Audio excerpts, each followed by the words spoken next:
connection. And then I realized they were like, well, you know, because of the separation and certain, you know, your friends would have had to live in different towns, and I didn't have friends from different races. I never saw people who were not the servants of my family or my neighbors in my everyday life. I didn't associate with kids who weren't as Snow White as I was. And then I started to think, well, there was occasions that I'd go to a park, and maybe some of the kids there would be, you know, the domestic workers' children who were visiting over the weekend. And then we would just play as a kid, and that was the most I ever saw. And so, if you can believe it, I was in such a bubble that I just thought, well, this is how it is. I didn't have friends of different races, and I didn't ever question it. And it's so crazy to me now to think back on that, because my life changed very dramatically when I was 15. So apartheid meant that, I'm sure you know, that schools were segregated, and not just schools, but towns were segregated. Huge swaths of areas were segregated, so that you know, they were segregated that only white people could live there. And we would have our domestic workers would come in, they would have to carry a pass book every day, and be ready to show that they, you know, that they were legally allowed to be in the area during certain hours, and then they would leave. Or if some of them would live with your family, but that's the only interactions you have with other races. And so I went to an all-white school, I associated only with white people. And then when I was 15, my dad got a job in Swaziland. And Swaziland is just over the border from South Africa, but it could not be more different. When people think about, oh, you come from Africa, they would say to me, do they have cars? And I'd be like, oh, you know, because I would meet people here. When I came over to America, I came to Idaho, which is like Ohio, but so much more backward. If you know, you can imagine in a rural area, they're just, people were pretty clueless. And I would say, yes, we have cars, many, many, many more than you have, and they're mostly, where I grew up, they were mostly Mercedes-Benz and BMWs and skyscraper buildings. And so I grew up in an area that was almost like, it reminds me a lot of New York City when I visit, just slightly smaller, with even crazier driving, if you can imagine. So I had this very non-African experience, to be honest. And then I went to the Kingdom of Swaziland, and in the matter of 4 hours and a border crossing, I went into a completely different universe, where I suddenly became very, very, very much the minority. And not just that, I went to a school which was created as like a refuge during the apartheid area for people who wanted to educate their children outside of the apartheid regime. So I went to school getting all sorts of messages from the government, which had been written to uphold their version of apartheid in South Africa. I was only taught what the apartheid government wanted me to know, and a version of history which was entirely, well, skewed towards that, which was, there were lots of falsities, and once a week we would do military exercises around the school. Never thought about that. We, you know, little kids would do marching and learn all, you know, we'd just do it every week. I never thought about that either. And then suddenly I transported to a different world, and I'm at this school that has been built as a refuge against apartheid with Nelson Mandela's grandchildren, and he's still incarcerated at the time. And the people there are very liberally minded, and they are very aware of everything to do with apartheid, and they very much don't appreciate a white South African. And I was by far, you know, I was looked different from practically everybody, and I was not welcomed, as you might imagine, because I represented everything that the school had been built to protect people against. So I came swanning in, just in my place of privilege, just everything had been great for me, and I had never known any kind of you know, racial conflict. I was very aware that there were many, many, many riots in South Africa happening amongst different tribes in the townships, and there was a lot of violence. But I was born after the Soweto uprisings, so I was very unaware of that, and my parents didn't talk about what was really brewing beneath the surface in South Africa. And honestly, I only found out about it later as an adult, how close to the edge we were in South Africa. But I was just happy, and then bam, reality. Reality hit very, very hard when I was 15 years old. And suddenly I started to understand what it felt like to be a minority, and a very, very unpopular one at that. So that was a whole different experience. And instead of doing military exercises to protect against some, they would call terrorist attack, which meant the South African government were basically gearing up and getting all these little white school children ready to fight in case the majority in South Africa decided to rise up and fight back. And so they were just training us up as little soldiers, but we didn't know that. And here I am now in Swaziland, where Nelson Mandela's grandchildren are, and there are people who are very, very sympathetic to the cause of the ANC and are very invested in the overthrow of apartheid.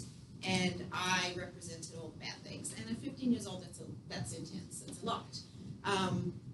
But it really was the most valuable experience, I think, of my life, in terms of understanding that your experience is your experience alone, and it really doesn't represent what's really going on. And in time, people did embrace me and understand that I meant no harm, and the more I learned, the more mortified I was, and that I wasn't inherently racist in any way.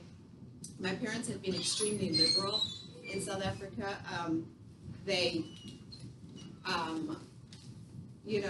I would go to people's houses where people would treat their domestic workers absolutely appallingly, and I was always taught to treat all people equal, and our domestic workers I respected them as I would any adult, and we always had to do our own work and make our own bed. We didn't have anybody, taking care of us in a demeaning way, and so my parents did the best they could, and my uncle had been, was under house arrest because he had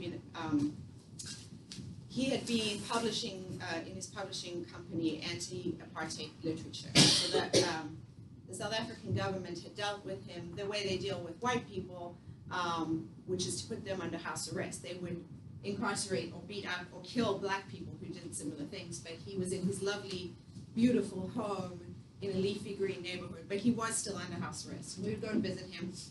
And so, I come from a family that was very horrified by apartheid, and we're in no way inherently racist. And so people did embrace me with time, but it was a rough couple of years. And so instead of doing those military exercises, what I was saying is, we would sing Nkosi Sikelel', and I don't know if you've heard, it's a beautiful song and you should listen to it. It's very stirring. And it has been embraced now. Instead of the old South African national anthem, it's now the new South African national anthem, but it is an anthem for all of Africa. And it's a beautiful song, and it's in Zulu. And we would sing Nkosi Sikelel'.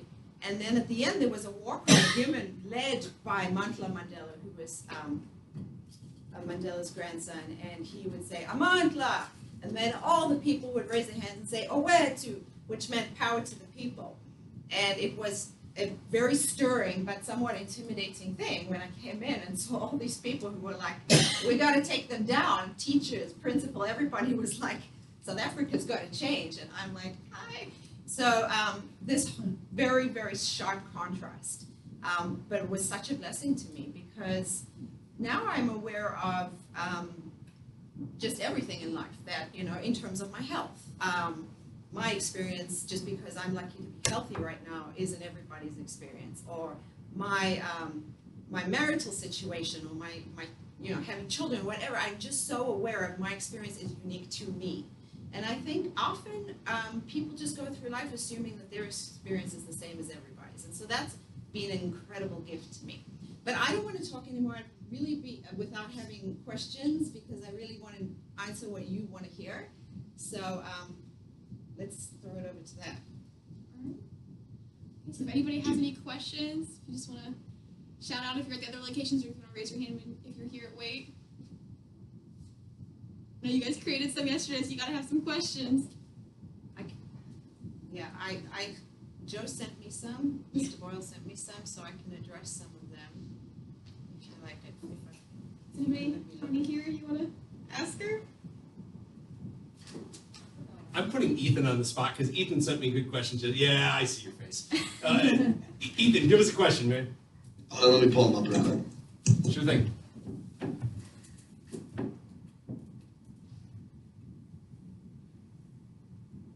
While we're waiting for Ethan, I should say that while I was living in Swaziland, we had our first free and fair election in South Africa, and so I was in Swaziland watching that all unfold, and Nelson Mandela be released from prison, and I was able, when I turned 18, to vote in the first free. It was my first year being able to vote, and the first opportunity to vote in a free and fair election, and so I'm very emotional about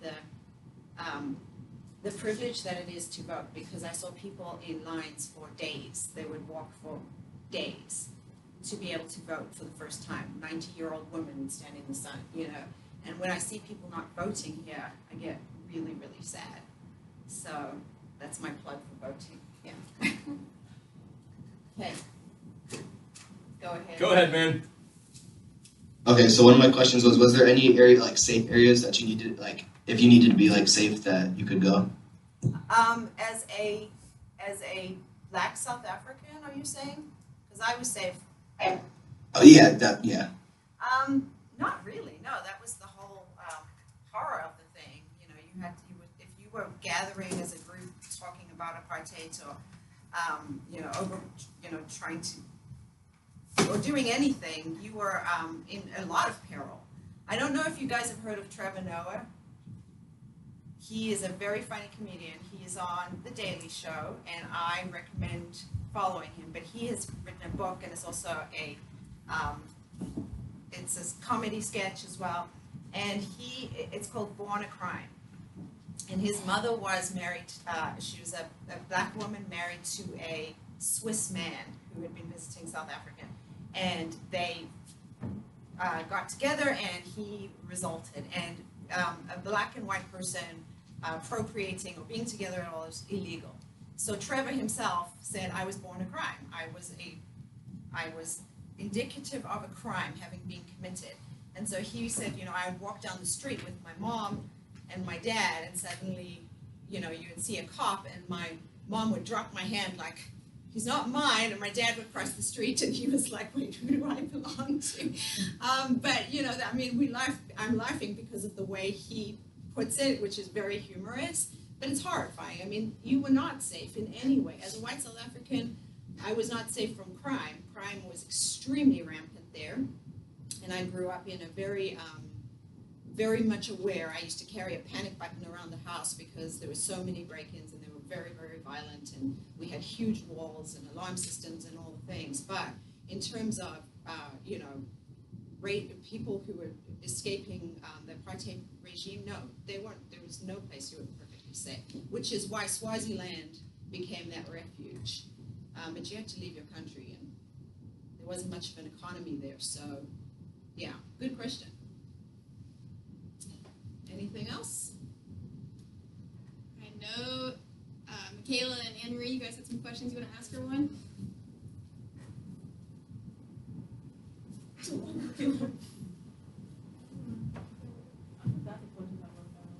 Your other questions? Do you have any off the top of your head you want to ask her? It doesn't have to be one that you wrote down.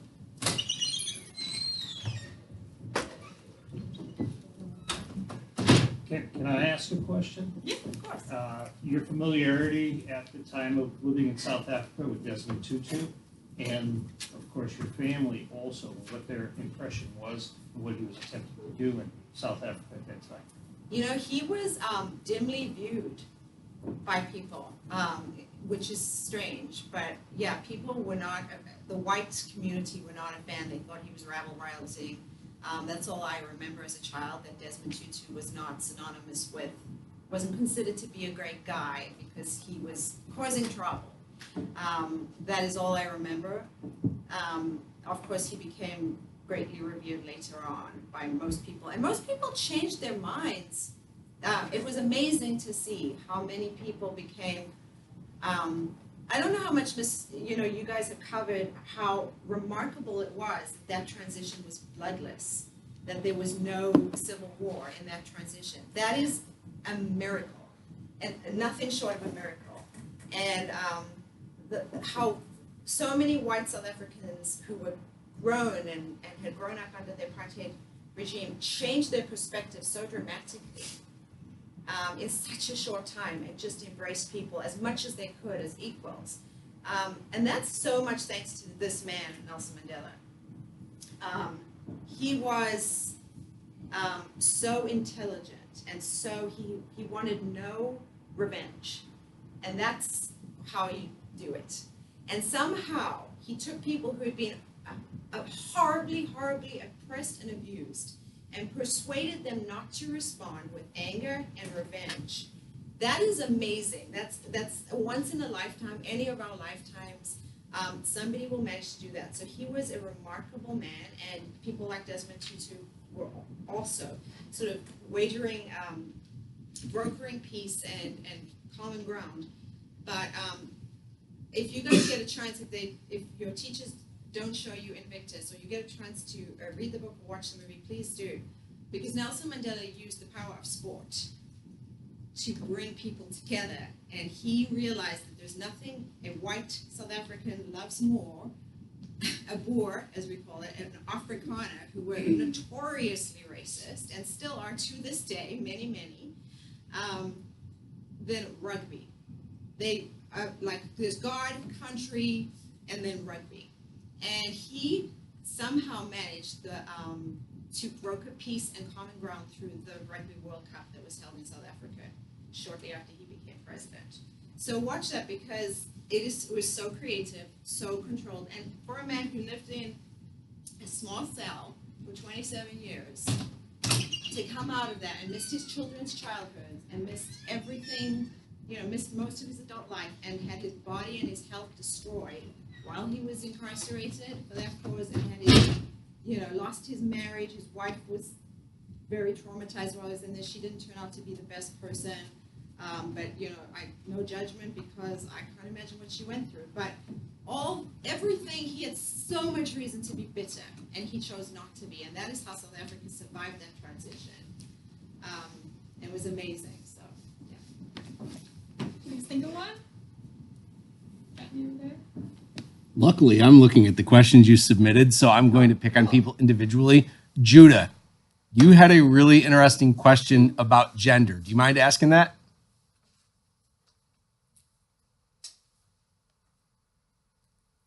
Yeah. My question is, are there differences about men and women in South Africa? Yes, in both cultures. So the apartheid, so for the white apartheid regime was very patriarchal, very, very, very much patriarchal. So white women were treated as second-class citizens by, that was a very patriarchal society. And then for black women, it continues to be a huge problem there. It continues to be a patriarchal society. Women are treated very, very poorly in South Africa, and we have huge health crises there because of that. The rate of AIDS is incredibly high. There's incredibly high rape rate over there. It's a very difficult place to be a woman. Obviously, a lot more so if you're a black woman in South Africa. Thank you. Welcome. And black women will often be required to, so there's a promiscuity, a culture of major promiscuity, and also in Swaziland, where I live, there was polygamy is legal, and the king, here's something. So the king takes a new wife every year, and he does this thing called the reed dance. There's the reed dance where all the maidens, and this sounds like a weird, twisted Disney movie, but it's not. All the maidens are forced to, who are of age, which is ridiculously young. If they can walk the distance, then they're eligible. Walk a distance, And it's called the Reed Dance. It's very colorful. They're dressed in tribal attire, and they do a dance before the king every year. They cut the reeds and they do it, and it's called the Reed Dance. And they're all topless. So there's a whole country of maidens who dance, and then he selects a new wife from this. And whatever her plans are, too bad. She will now be his wife. He whisks her off to and it's not a nice life by any means. So he's up to, I don't know, couple dozen now. But there was a girl who went to my school who was a very ambitious young woman, and it wasn't while I was there, it was since. And she, was intelligent and educated and had big plans, and she was chosen, and they came and basically kidnapped her from the school. It's not, he doesn't sort of take her from the dance. It was like he selects, and then he's like, okay, go, sends his man. And this woman is still there. Her mother's been fighting for years. And there's just no legal recourse, there's nothing. So yeah, it's tough. It's tough to be a woman. All right, how about Bowser? You guys got any questions for her? What do you think people understand the least, like people outside of South Africa, what do they understand the least about the impact of apartheid on South Africa? Gosh, there's just so many impacts. Right now, so what happens when you take most of the country and you don't educate them sufficiently at all, and you don't let them have any of the things that they need to thrive? Education, opportunity, home, healthcare, all the things. And then suddenly, that group takes back power, as they should, but now they have to lead the country, right? But they don't have the advantage of having had good healthcare, having had good education, having had opportunities to lead, having seen themselves as leaders and understand what that means in a, there's obviously they had opportunities to lead in their tribes, and that works very, very well, and that those were very, in villages and things, those systems were in place. But coming into a Western model of leadership was incredibly difficult and has created incredible mayhem. So while apartheid being a thing of the past is great, it takes many generations to recover from that. And so the country has gone from being like a well-oiled machine, very German, Dutch, everything was run like wonderfully well, even though a good portion of the people were being horribly oppressed because of it. Now the country is falling apart. The infrastructure is decaying. There's incredible corruption. This almost always happens. And because those generations were just not prepared to take it over. And so now the generations after them have caught up and have had the same kind of education and everything, but they've got a country that they now need to rebuild, which is very difficult. And that's when things could definitely still fall apart.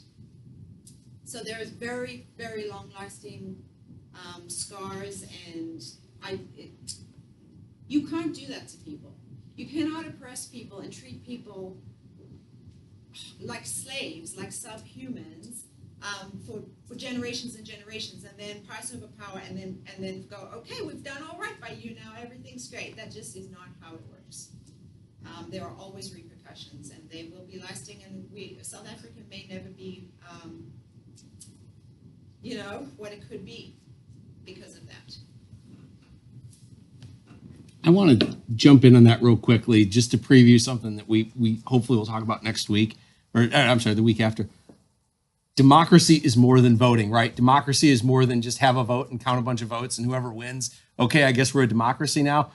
Like, a democratic society has to have lots of other civil institutions, like a free press and multiple parties and local governments, and there's lots and lots of civic institutions that go into being a democratic society. It's not just have a vote and somebody's going to run the place. Like who does that? How's the training? What are the expectations? What are the ethics and the norms? So we're going to be getting into that when we do kind of our terrorism unit that's going to wrap the history of the Middle East in 2 weeks. Got one? So you know how you said that you were raised to treat people like the same? Yeah. So did you like go into school growing up? Did you have any people that were like against it, and like did you like argue or anything? Yes, that's a really, really good question. I went to school sort of in an upper middle class. We've lost you. Oh, did I turn off my mic? You know, I might have just pressed something that I put in my pocket. And I just turned it off. Okay. We're gonna have to use the table mic and stay close to the table mic. Is it working? It's green right now. I It's think, turned off. I think I just turned it off. Okay. Sorry about that. We can hear you now. Great. Okay, so I was kind of in this mostly liberal area. It was, most people were inclined to be liberal, but then I met this guy at church, at some church Johns, and that was one of my first experiences with somebody who was just blatantly and shamelessly racist and thought it was something to be proud of. And I was so shocked by his rhetoric. We were dating for a while, and then he suddenly popped up with something, and he said something about black people as if something terrible had happened to him and his family. And I was like, why are you this way? Or like, what happened to you? What happened to your family? And then I realized he was just talking about, you know, what happened to the whites as a race, how he felt put upon.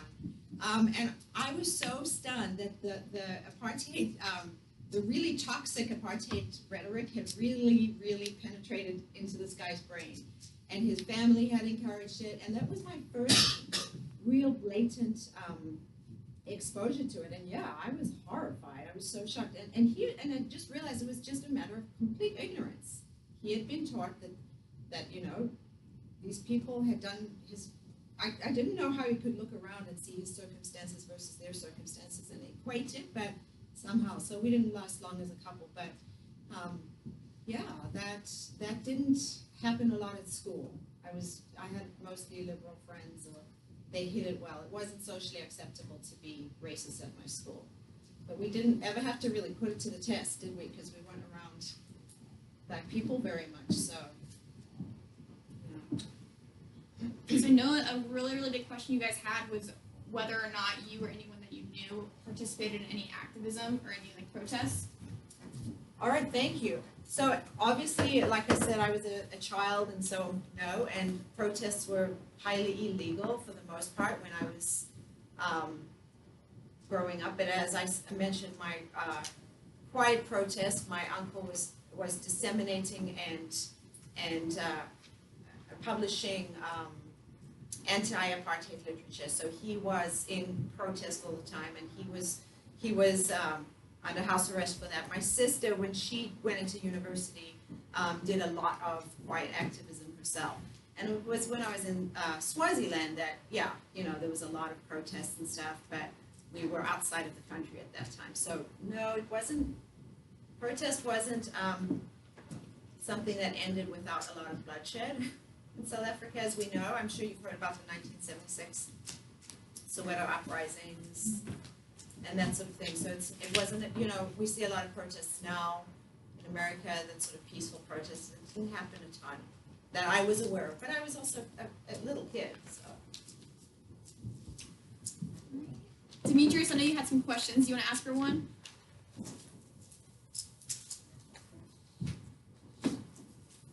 Yes, hold on.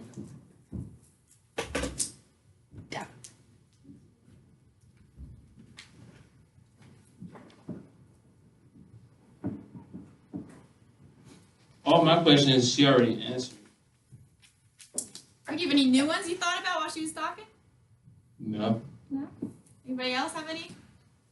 I have one over here at Bowser. Okay, yeah, go ahead. So in your second school in Swaziland, so you said eventually the kids got to understand that you weren't racist. Did you make any lifelong friendships with them, or do you still talk to anybody from over there? Yes. I have made many lifelong friendships, and I talk to them almost every day through Facebook. So, yeah, and you know, interestingly enough, I ended up being, so when Nelson Mandela left prison and then he remarried, he married a woman named Graça Machel, who was the president of another country that you might have heard of recently is Mozambique. They've had a terrible crisis. So Graça Machel's husband had died. He was the president of Mozambique, and so they remarried very late in life, and they had and then Graça had a daughter who came to my boarding school, and we were basically roommates. And so I ended up having this amazing opportunity to learn so much about the Mozambican freedom fighters, and you know, I was very sort of closely attached to Nelson Mandela's family in a obscure way. And yeah, I still have a piece of paper where I helped her with math, and she bequeathed me her boombox. So I've kept it tightly held just in case.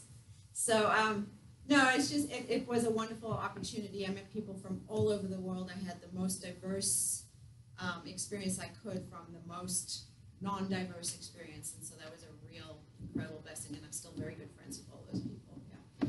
I'm going to ask a question out of total ignorance, but curiosity.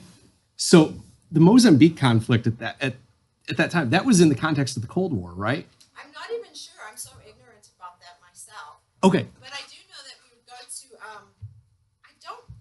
That's the thing. I don't know what it was about. I know that they were under for a long time they were under Spanish rule, which was sort of the same thing. And the infrastructure in Mozambique, we've watched how that has decayed because of the same situation in South Africa. But I honestly don't know a lot about that. Sorry. Because I think, so apartheid falls in 91, 92. Right. And which is the same time as the Cold War is ending. How did, in America, the Cold War drove everything, right? Like everything else was a secondary. How did you guys view the Cold War was it even a thing for you? It wasn't. It was a non-issue. And that's what's so interesting. I mean, for me, but you've got to remember, I was also really young. So maybe if I was a little older, I would have been more clued into these things. But as a young teenager or a child, we were very dimly aware of the Cold War. Maybe like we'd see stuff on James Bond movies and stuff. But it wasn't something that we were interested, particularly clued up on. And still, like I said, there's huge gaps in my knowledge, just like there's huge gaps in Americans' knowledge about Everything. Yeah. Well, things that happen in South Africa. So yeah, interesting. Now I really want to read up on that because that's fascinating. So Daniel's not here, but I know he had a question about how you two know each other. He asked how you met and if you've done any work together. Like, that's such a cool question. Wow. Because we do have a cool story. Do you want to? Go ahead. Go ahead. So, Joe, how much does everybody know about your health journey? They know. Okay. Yeah. So, I'm not sure how I found out, but I know that there was something on Facebook, or there was something about Joe doing a marathon. When he found out he had been diagnosed with cancer and that it would be his last opportunity to really do a marathon. And I had seen it, I think, on Facebook, and I was really inspired because I'm a runner, and I was like, wow, this is so incredible that this guy is in February and you've seen the weather. And it's like, to do a marathon by itself is so amazing, and then just to leave your house in February is so amazing, and to combine those two, and then he had cancer, and it was just like this mind-blowingly inspiring, amazing thing. And I was a Mormon at the time, and the Mormon church is super, really, really steadfast about Sabbath day observance. They don't like anything, nothing deviates from their program of religious instruction on that day. And so I was like, come on, you guys, we have got to stand outside our church when this guy runs press, because people are supporting him around the community when he runs press. And like, this was one of my greatest triumphs in that church, that I managed to get the Mormons to leave their church building and stand outside and cheer on Joe Boyle. And I have to say, this was one of the greatest moments of the marathon, because like this was third lap. We had 3 8-mile laps, 3 8.5-mile laps that we ran. So this was like mile 19. And there's a saying among marathoners that when you get to mile 20, you're halfway done. Now, a marathon is 26 miles, and you go, well, you're halfway done at 13. No, at 13, you still feel good. At 20, things start getting rough. And I was like at mile 20, I was breaking down pretty bad. And then I get up to their church, and there's like, 50 to 100 people out there cheering. And it's like, that got me another mile. Like that, that got me where I needed to be for another mile. And it was amazing.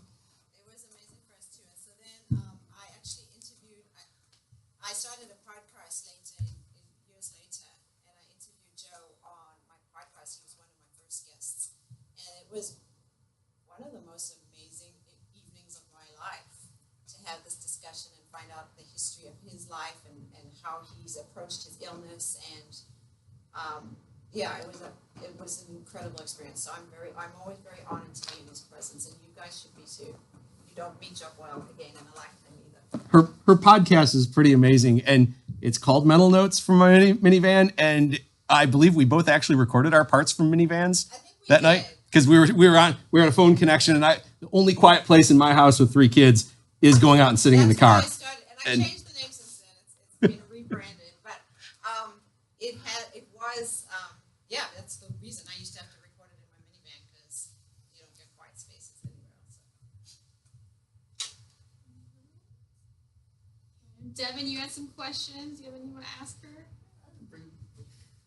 Any off the top of your head? He's going to ask if she can help with his Rubik's Cube. No. You know what? I took the stickers off when I was a kid and restuck them. That's how I solved it. I did the same thing. Okay, good. I was the only one. Not really difficult. Somebody had a really thoughtful question that I want to. Do we have any time? Yeah, about 7 minutes. Okay. This thing is supposed to unlock at my face, but it doesn't like it. Actually, I do have a question. Oh,